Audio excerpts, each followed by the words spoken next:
If you've been running meta ads, you've likely noticed inconsistencies and performance drop-offs, especially recently. And that's because these ad platforms have been making massive algorithm updates in order to keep up with AI, making most marketing strategies that you're probably using as well to become completely outdated. So today I'll be going over what you need to be doing in order to stay on top of these updates and make sure you get the best possible results from your marketing efforts. Real quick though, if you don't know who I am, my name is Irfan and I'm the founder of Business Hypergrowth. We're a full stack marketing firm and we specialize in completely building out, managing and optimizing sales systems. And in basic terms, we make businesses that offer a service more money. And so in this video, I'll quickly be going over what's changed, why it's changed, and what we're doing for our clients to ensure the best possible results that you can also implement yourself. So in order for us to actually understand what we're about to go over, it's important to first cover how Meta's delivery system even works. From the time you open your app to when you actually see your feed, Meta literally has to go through millions of ads and filter down all the way to the handful that they think you're going to resonate with. And this whole process is done in three main steps. The first step is the retrieval process, which I'm going to come back to later.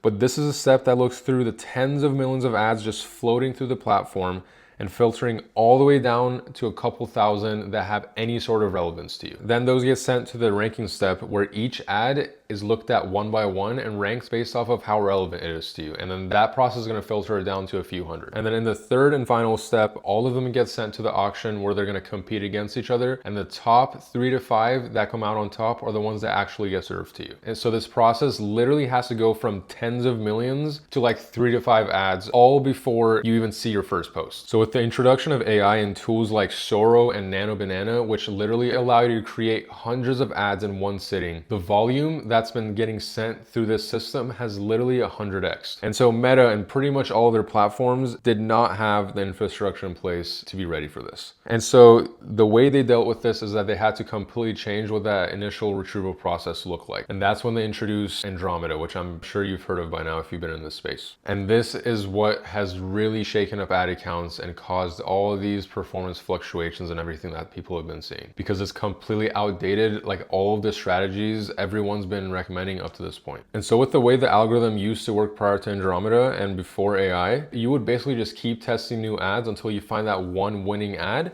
and then just double down and make a shit ton of iterations on them. And this used to be fine because you'd still have to manually go and make each one of those ads. Like for example, if you wanted to put 5 new ads out a day, you'd likely need to be hiring a full-time team that's just fully dedicated to that. But now with these new AI tools, you'd realistically be able to put out 10 times the amount just by yourself if all you're doing is just making iterations. And then the algorithm would one by one look through each one of your ads and analyze them. So this step, with how many new ads are now being created, in Meta's own words, just became the bottleneck of the entire system. So then Meta's solution to this was Andromeda, which is their new retrieval system, which is that first step that looks at all those millions and then just filters it down to a couple thousand. So the way that retrieval process works now is that it's going to group all the similar ads and effectively just treat it as one ad now. And then instead of scanning each and every ad, now it's just going to scan those sets of similar ads. So what that means is that those 30 iterations we made where we just changed the hook are now pretty much looked at as us uploading that same ad 30 times over. And that's where this whole diversity thing comes from. Like, I'm sure you've heard that, oh, like the way you want to get on top of this update is that you want to be more diverse, but like nobody actually explains what that means or why you need it. And it's because of this reason. It's because all those similar ads are now just being grouped together and they're going to be looked at as one ad. So if you make 5 videos with just the hook being different, it's pretty much just one post now. And so if we want to understand where this whole drop off in the results we're seeing comes from, if we're continuing to stick to those previous strategies, it's because Meta doesn't want to show the same post to the same user over and over again. It'd be like you're posting the same reel 100 times and not expecting to get penalized. And the way Meta penalizes advertisers is that they'll still take your money, they're just going to make it much more expensive for you in order to offset the bad experience that they believe you're providing the user by constantly showing them the same post. And again, yes, they might be different ads and they might have worked previously, but with Meta's solution of dealing with the profound increase in ad volume, it's just that they're going to be grouping those similar ads as one. And the way we do ensure that we have enough diversity is through what I call the avatar first framework. And that's going to just look something like this. You first list out a set of avatars that would resonate with your service, and an avatar will be like, say for example, your service is personal training. One avatar could be successful men in corporate that want to keep up with their kids because now they're out of shape. And then another could be like skinny athletes that are getting overpowered overpowered in their sport. And then for each, you would list out a set of reasons as to why they would buy. And then we're gonna create a completely unique ad for each and every one of those. This means that the hook, the body, the CTA, they're all just fully unique to that one avatar and reason that we're making the ad for. And so if we actually do this correctly, the ads literally wouldn't even make sense if we're like mixing and matching the different hooks and different bodies and stuff, like we used to do with our old iteration testing. And then once we do find an ad that works, we're still gonna iterate on it, but not in the way that we used to. Instead, we're gonna iterate on the theme of that ad. And the way we define a theme is that avatar and reason combo. So for example, if we have a testimonial ad of a successful CFO that wanted to keep up with his kids and then signed up for this program and now he's able to, we'll just double down on that theme, which means we'll make more ads about successful CFOs that want to keep up with their kids. But now maybe we can make another testimonial video, but with a completely different person and maybe in like a different environment setting. So it's still going to be something that resonates with this audience pocket, but diverse enough to get treated as a different ad by Meta's algorithm. So now when we do want to iterate, but make sure we have enough diversity, there's three main variables we can work with, which are the creator, the format, and the messaging. And these all have to be for the entire ad, not just a section of it. Like for example, you're not going to just change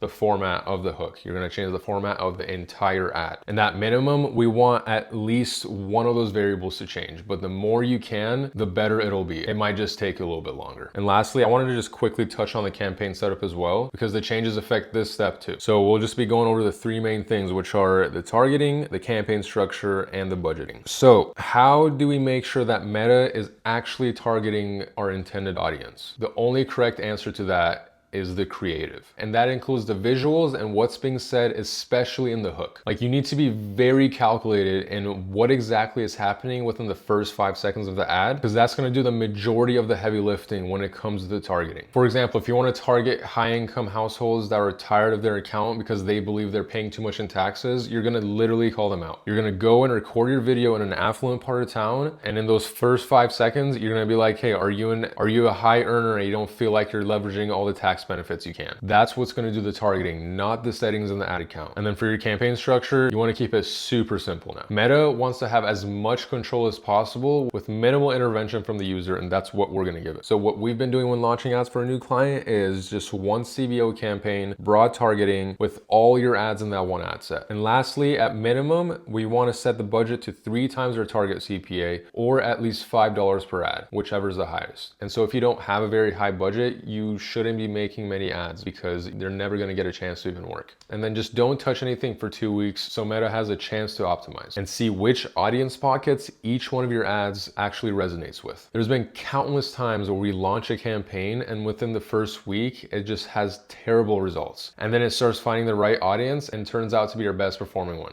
And now if we would have panicked in those first 3 days, we would have never known that. And then I also want to note that the amount of time you wait is also heavily dependent on your budget. Like for example, if you're spending $50 a day and your target CPA is $100, you're likely going to have to wait a month before you can make any sort of educated judgment. But if you're spending like $1,000 a day, then after 3 days, you're going to have a pretty clear idea of what's working and what's not. So to summarize all this, focus on making fresh ads from the ground up, don't overcomplicate your campaign structure, have the right budget, and stop judging performance on individual ads, but rather your entire ad portfolio as a whole. Hopefully that clears some things up, because I know everyone's been mentioning Andromeda and how it's just wrecked their ad accounts. But if you understand why the change happened, you'll see that it actually opened up a pretty big opportunity for people that are actually good at making ads and not just spam testing AI slop. And then like I mentioned initially, we do offer fully done for you creation, building, and scaling your entire funnel and ads. So if you're interested in just having us handle all this for you, I did put a link below where you can schedule a call with me, and then we'll see if we can help you out. You can also find a link to my Twitter where I post content similar to this and even more in depth, just in written format. All right,